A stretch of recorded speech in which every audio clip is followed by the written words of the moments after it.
What happened? Today's class was so very boring. It was so terrible. I did, really, I did not understand anything what was taught in the school.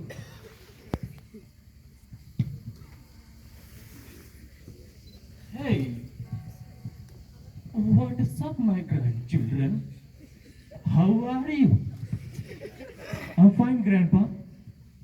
But I'm not so well, Grandpa.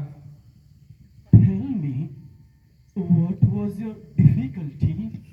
And I would explain them to you. Today's class was so terrible. I was taught in the school that the earth moves around the sun. The earth moves around the sun? Yes, Grandpa, this is what I was taught in the school. So, Grandpa, tell us, how does the earth move around the sun? Don't worry, my grandchildren. Come on. I will make you understand through this play. Come, sit and watch. 9. Science's light began to shine. Galileo Galilei set out to prove the sun is still, the earth is on the move.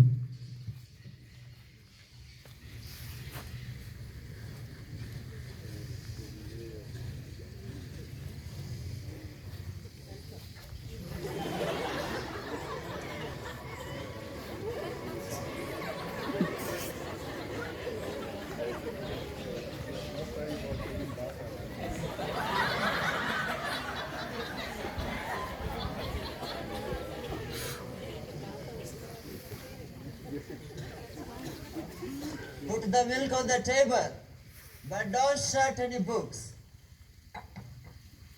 Mother says we've got to pay the milkman, or he will make a circle around our houses, Mr. Galilei. You must say, describe a circle, Andrea. Of course, if we don't pay, he'll describe a circle around us, Mr. Galilei. I've got something for you. Look behind the star charts.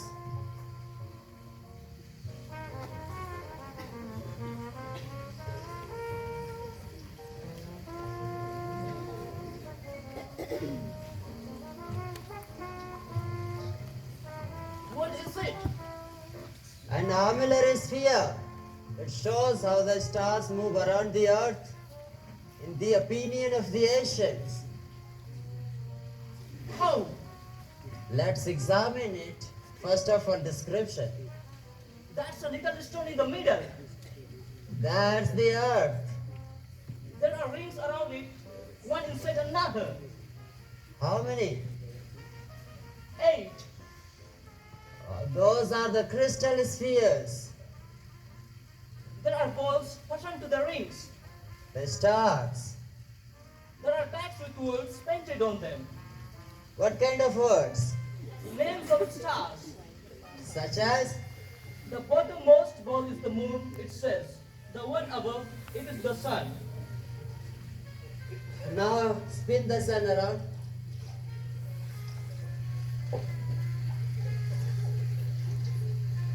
That's pretty. But we are so shut in. Yes. That's just what I felt when I saw the thing for the first time. Some people feel that way. Walls and rings and immobility. For 2000 years men believed that the sun and all the stars of heaven were circling around them. The Pope, the cardinals, princes and scholars, the captains, merchants, fishwives and school children all thought they were sitting motionless inside this crystal sphere. But now we'll get out of it, Andrea. We are in full sail because the old time is gone and this is a new age.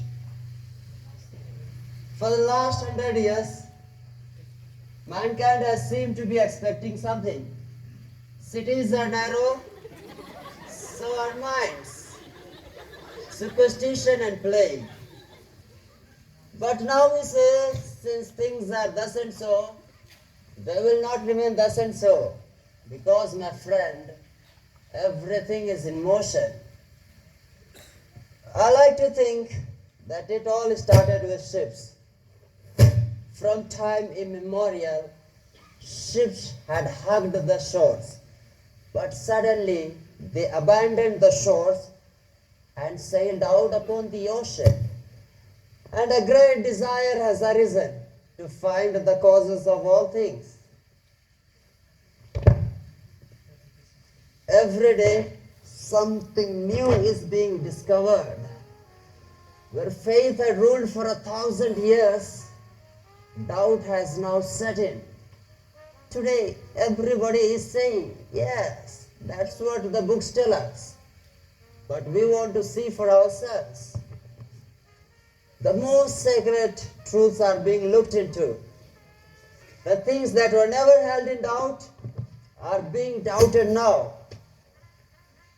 I foresee that in our lifetime, people will talk astronomy in the marketplaces. Even the sons of fishwives will go to school. The people of our cities are always eager for novelty. They will be glad to hear that in our new astronomy, the earth moves too. It has always been taught that the stars are pinned to a crystal vault, which prevents them from falling down. Now we have mustered the courage to let them float free with nothing to hold them. They are in full sail, just as our ships are in full sail. And the earth rolls merrily around the sun. And all the fishwives, merchants, princes, and cardinals, and even the Pope roll with it. Overnight, the universe has lost its centers. And now in the morning, it has any number of centers. Any point in the universe may be taken as a center, because suddenly there's plenty of room. Our ships sail far out into the ocean. Our planets revolve far out in space. And even in chess nowadays, the rooks range over many fields. Andrea, what does the poet say? Oh, early morning. Oh, early morning of beginning, the breath of wind that comes from its own source. It comes, and it comes. And you'd better drink your milk. There will be people coming in a minute. Did you figure out what I told you yesterday? What? You mean Copernic and all that turning business? Copernicus, yes. No. Why do you want me to figure it out? It's too hard for me. I'll only be 11 in October. I want you to understand it. You in particular, to make everybody understand. And that's why I work and buy expensive books instead of paying the milkman. But I can see that the sun's not in the same place in the evening and morning. So it can't stand still, just it can't. You see nothing at all. You are just gaping. And gaping isn't seeing.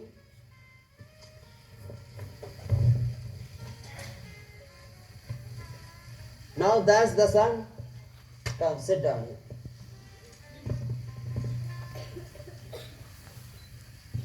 Where is the sun? Right or left? Left. And how does it get to the right? When you carry it over to the right, naturally. Only then.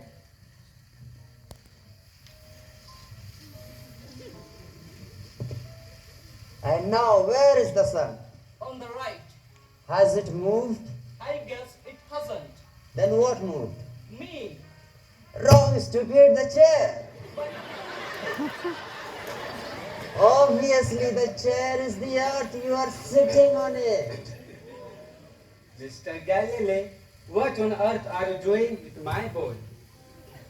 I am teaching him how to see, Mr. Sarthi. By carrying him around the room? Never mind, mother, you don't understand. Is that so? But of course you understand.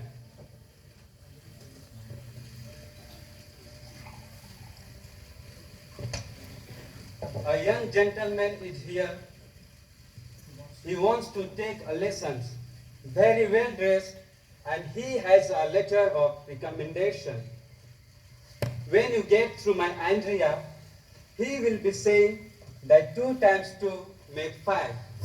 You got him all mixed up. Last night he tried to prove to me that the earth moves around the sun. He says some fellow by the name of Copernicus figured it out.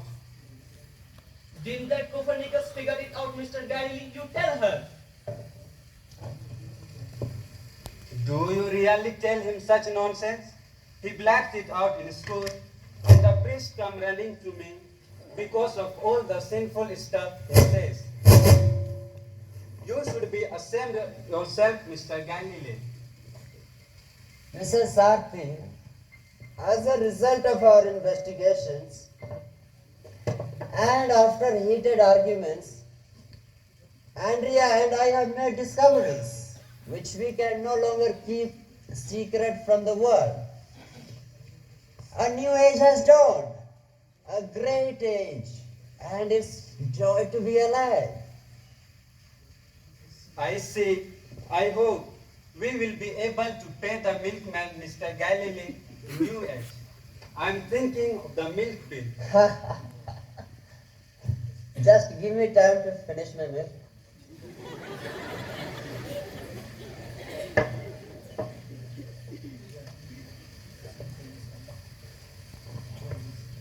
Well, you seem to have understood something yesterday after all. I only told her to get a ride out of her, but it's not true. You only turned the chair with me in it around sideways, but not like this, because I'd have fallen off the chair, and that's a fact. Why didn't you turn the chair over? That would prove I'd followed the earth if it moved that way there. But I proved to you. But last night I figured out if the earth turned that way, I'd hang down head first at night, and that's a fact.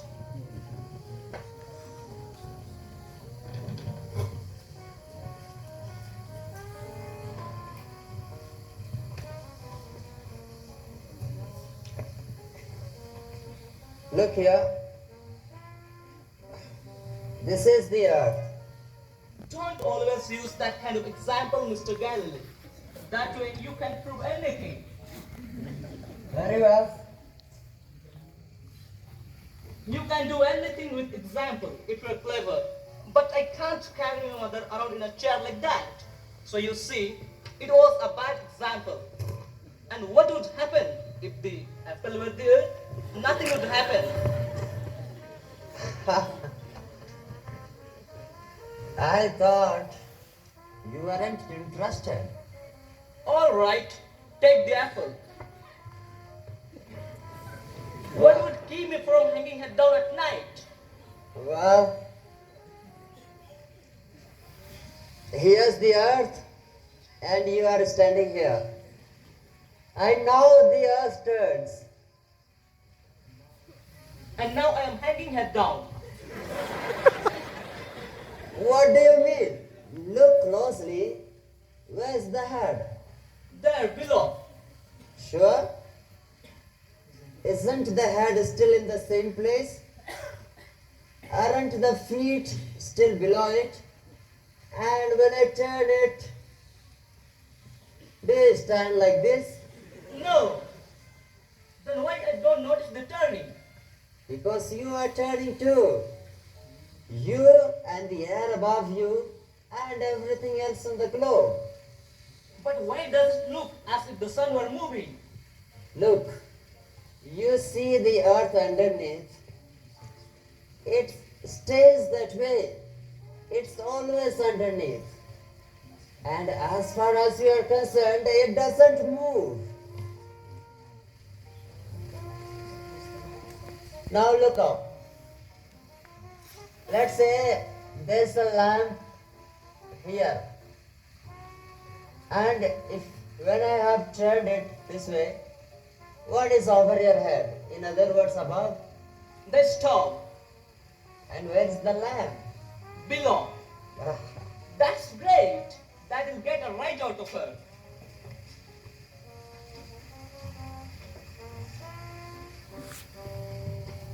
Good morning, Mr. Galilei. Good morning. My name is Ludovico Marcelli. Hmm.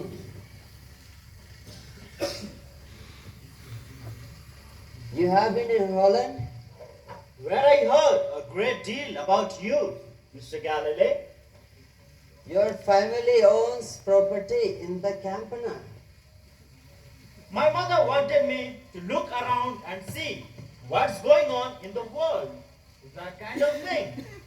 And in Holland, they told you that in Italy, for instance, how was going on? And since my mother also wanted me to take a look at the sciences, Private lessons. 10 scudi a month. very well, sir. What are your interests? Horses. I see. I have no head for science, Mr. Galilei. I see. In that case,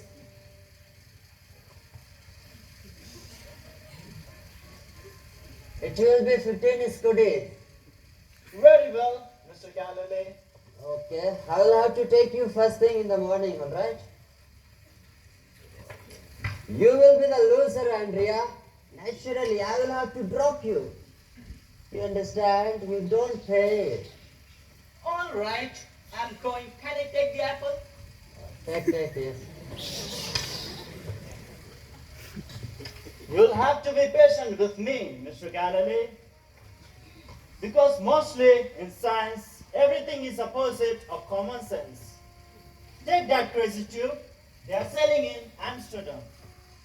I have examined it carefully. As far as I know, a green leather casing and two lenses. One like this and one like this. As far as I know, one magnifies and the other reduces. Any sensible person would expect them to cancel each other out, but they don't. When you look through the thing, everything is 5 times as big, and that's science for you. What do you see 5 times as big? Steeples, pigeons, anything far away.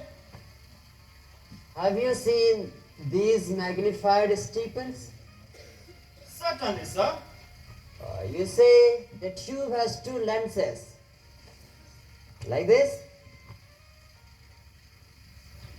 How old is this invention? I believe it wasn't much more than a few days old when I left Holland. At least, it hadn't been in the market any longer than that. Why do you insist on physics? Why not horse breeding? My mother thinks a little science won't hurt me. Everybody is eating, drinking science nowadays, you know. Why not try a dead language or theology? They're easier. Right, come Tuesday morning.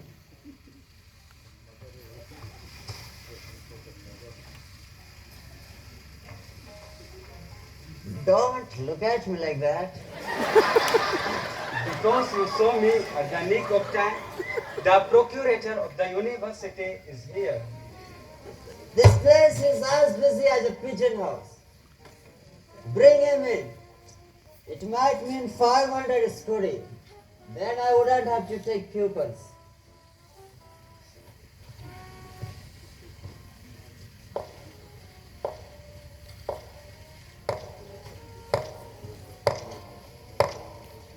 Good Good morning.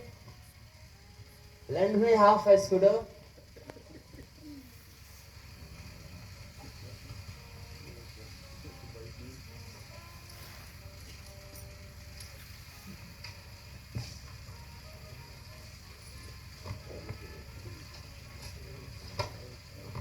Sarthi, would you send Andrea to the spectacle makers for some lenses?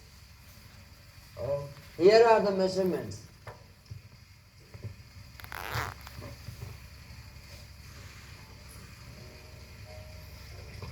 I have come in regard to your request for a raise of salary. You've asked for 1,000 skodi. Unfortunately, I cannot recommend such an increase to the university. You are aware, I'm sure, that courses in mathematics don't attract students to the university. Mathematics doesn't pay, not that the Republic doesn't value it highly. It may not be as important as philosophy or as useful as theology. Still, it gives endless pleasure to the connoisseur. My dear man, I can't get along on 500 scudi.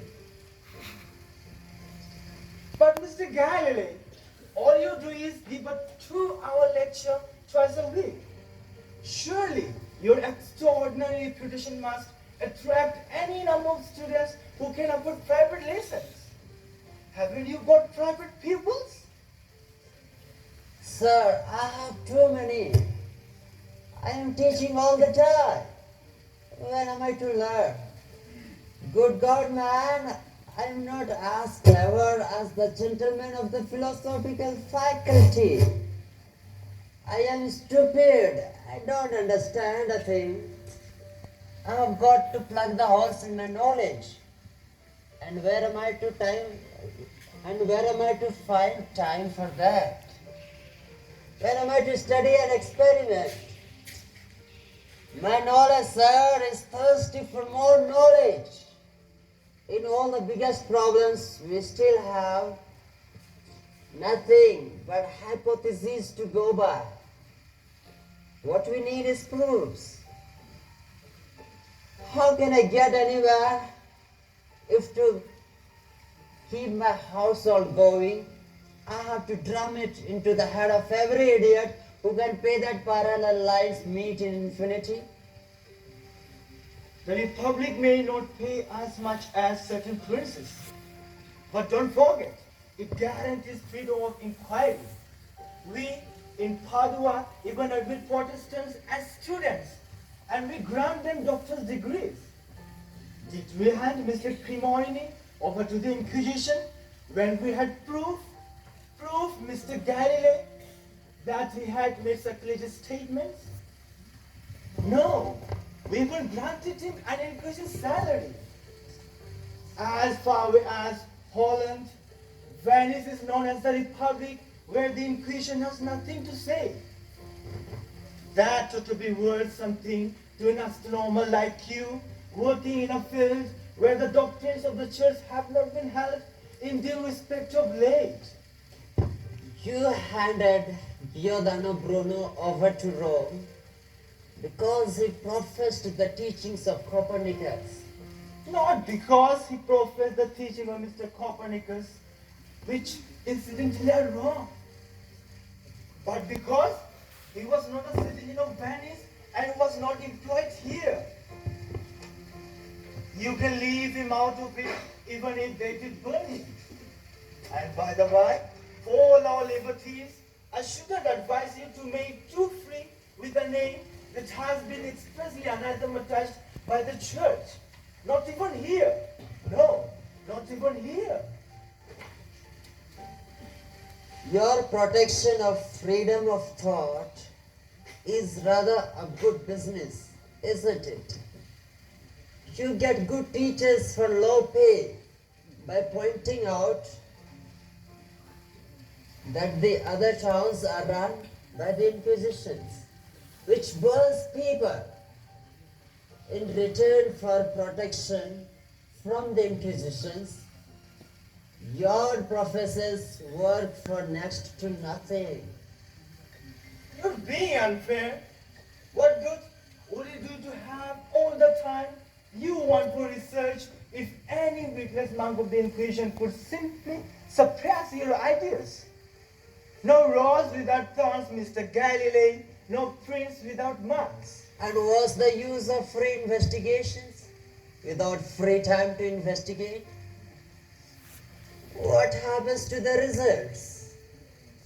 Why don't you submit my work on the laws of falling bodies to the gentlemen of Signoria and ask them if it's not worth a scudi more?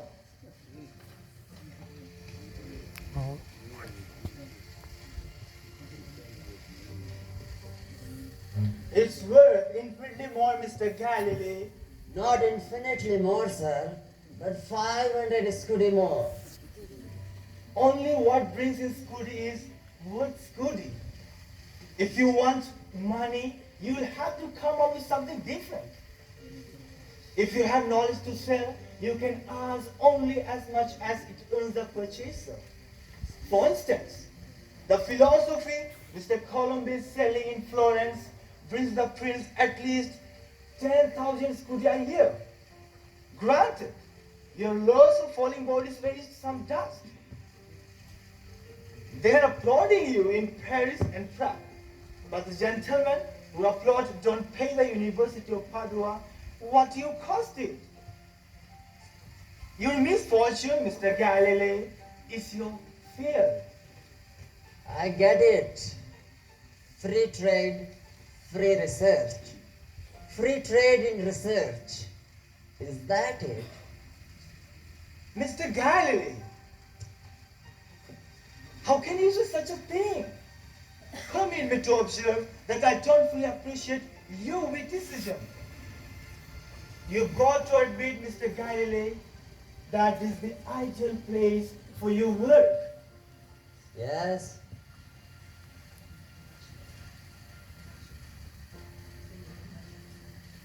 Then the financial aspect.